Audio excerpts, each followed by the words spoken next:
On the morning of August 29th, 2005, one of the most powerful hurricanes in American history was bearing down on the city of New Orleans.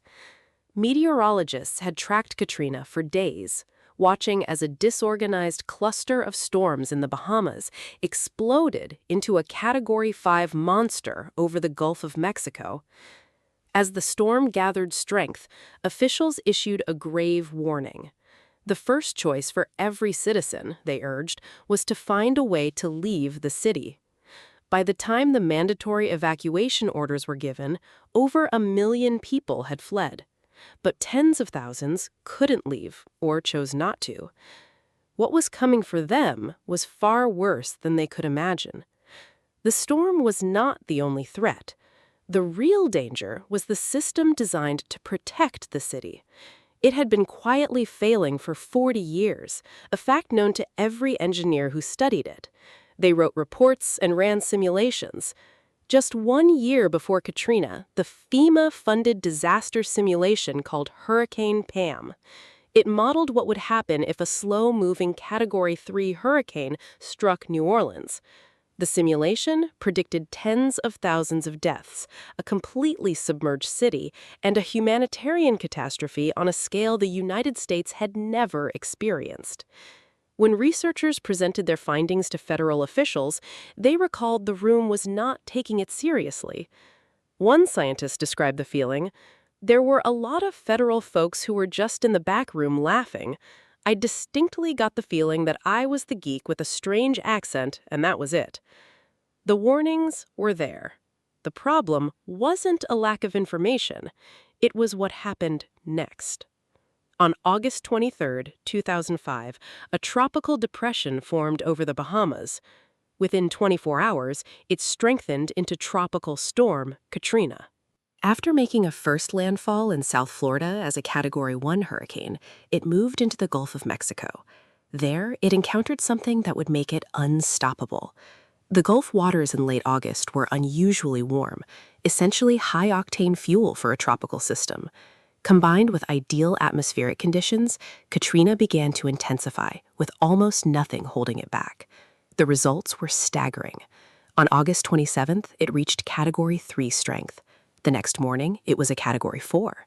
By 7 a.m. on August 28th, Katrina had become a Category 5 hurricane, the first to form in the Gulf of Mexico in 25 years, with sustained winds of 175 miles per hour. It was one of the most intense Atlantic hurricanes ever recorded. At 10 a.m. that morning, New Orleans Mayor Ray Nagin issued the first mandatory evacuation order in the city's history. It was the right call, but for many residents, it was already too late. For those without cars, the elderly, and the ill, for hundreds of thousands of people, the order to leave was not the same as the ability to leave.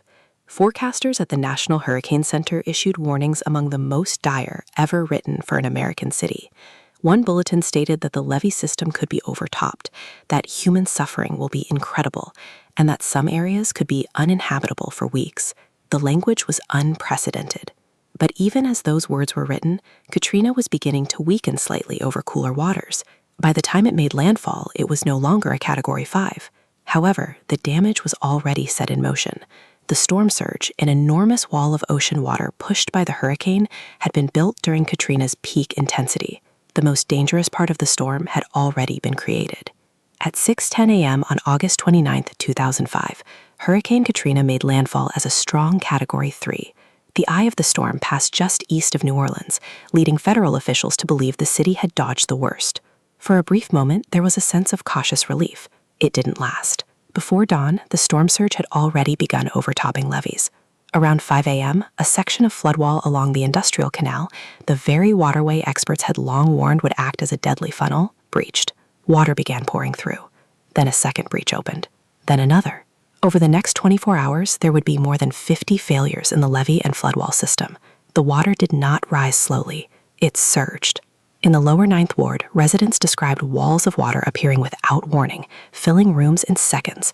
People who had decided to ride out the storm in their homes suddenly found the water at their waist, then at their chest, then above their head. Those who could get to their attics did. Those who couldn't did not. Later, rescuers would find axe marks in attic ceilings across the flooded neighborhoods, the marks of people who had hacked their way onto rooftops to escape the rising water. Some made it, some did not. By the afternoon, 20% of New Orleans was underwater. By August 31st, that number reached 80%. Some parts of the city were submerged under 15 feet of water. While the historic French Quarter and Garden District were largely spared, the vast residential neighborhoods that surrounded them were gone. Lakeview, the lower Ninth Ward, St. Bernard Parish, these areas were not just flooded, they were submerged. As the infrastructure failed, the disaster shifted to the people. Tens of thousands sought shelter at the Louisiana Superdome and the New Orleans Convention Center. What followed was a humanitarian crisis that unfolded on live television. Food and water ran out. Toilets stopped working. People were trapped in 95-degree heat as the Superdome's roof was torn open by the wind. Outside, a different kind of chaos reigned. Thousands of stranded residents spray-painted rooftops and waved from windows, desperate for rescue. The response from local, state, and federal authorities was widely criticized as slow, uncoordinated, and inadequate. FEMA, the Federal Emergency Management Agency, faced fierce condemnation for its failure to mobilize resources for a disaster its own simulations had predicted in detail. One of the most haunting images of the crisis was the sight of people, many of them elderly, stranded on highway overpasses, surrounded by floodwater, waiting for help that took days to arrive. The full scale of the tragedy took weeks to assess.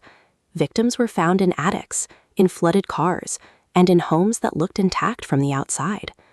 Nearly 40% of the fatalities were from drowning. Almost half of all victims were over the age of 74. The storm did not kill randomly. It killed the people who had the fewest options. The official death toll from Hurricane Katrina now stands at approximately 1,400 people. The total damage reached an estimated $125 billion, making it one of the costliest natural disasters in American history. The population of New Orleans was cut in half, from nearly 485,000 before the storm to 230,000 1 year later. In June 2006, the U.S. Army Corps of Engineers officially acknowledged that faulty design, incomplete sections, and substandard construction of the levees contributed to the flooding. A later analysis concluded that 2/3 of the flooding could have been avoided if the levees had held. The deadliest aspect of Hurricane Katrina was not the storm. It was the failure of infrastructure, and that failure was not inevitable. It was preventable. The federal government eventually committed over $14 billion to rebuild and reinforce the levee system.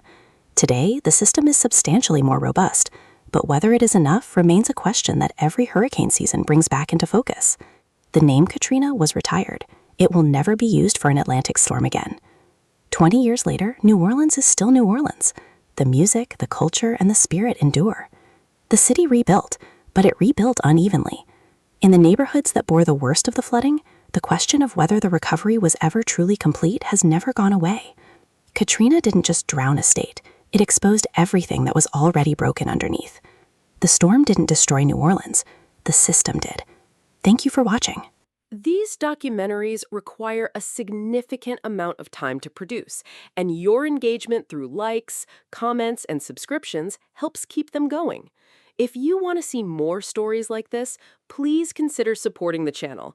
And to everyone already supporting us, thank you. You are the reason these stories get told. Stay safe, and we'll see you in the next one.